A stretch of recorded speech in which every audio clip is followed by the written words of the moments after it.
रिमझिम ने सच्चाई जान ली है। राजवीर पर होने वाला है जानलेवा हमला। गुंडों को पैसे दिए जा चुके हैं और इस खौफनाक साजिश के पीछे है खुद रूपसा।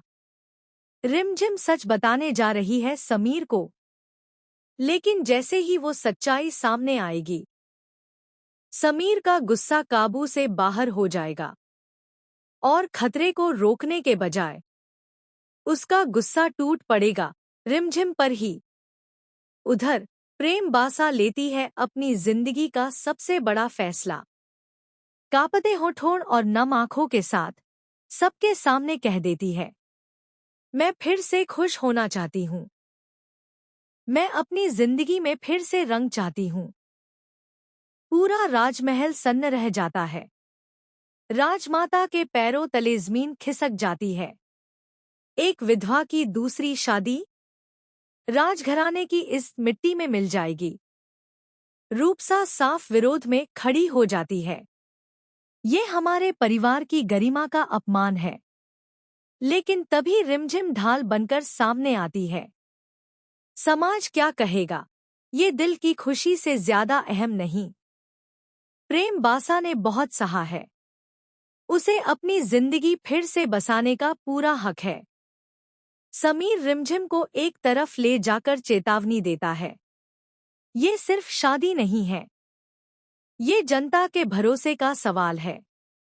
अगर ये बात बाहर गई तो राज परिवार पर सवाल उठेंगे।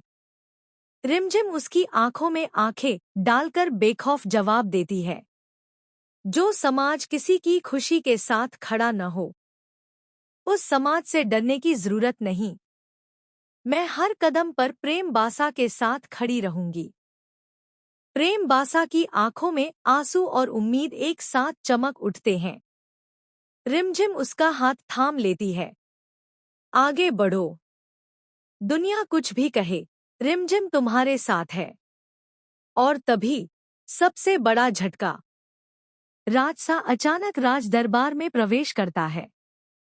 चेहरे पर पछतावा और बेचैनी साफ झलक रही है। वो सीधे समीर के पास जाकर हाथ जोड़ता है। मुझे माफ कर दीजिए, मैं आपकी बहन से शादी नहीं कर सकता। पूरा महल मातम में डूब जाता है। रूपसा पूरी तरह टूट जाती है। उसके सारे सपने चकनाचूर हो जाते हैं।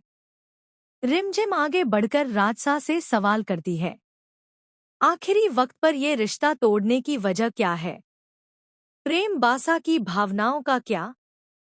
राजसा नजरें झुकाकर सच्चाई कबूल करता है। मैं किसी और से प्यार करता हूँ और मैं किसी की जिंदगी बर्बाद नहीं करना चाहता। और अब कहानी लेती है और भी खौफनाक मोड़। रूपसा राजवीर पर हमले की साज।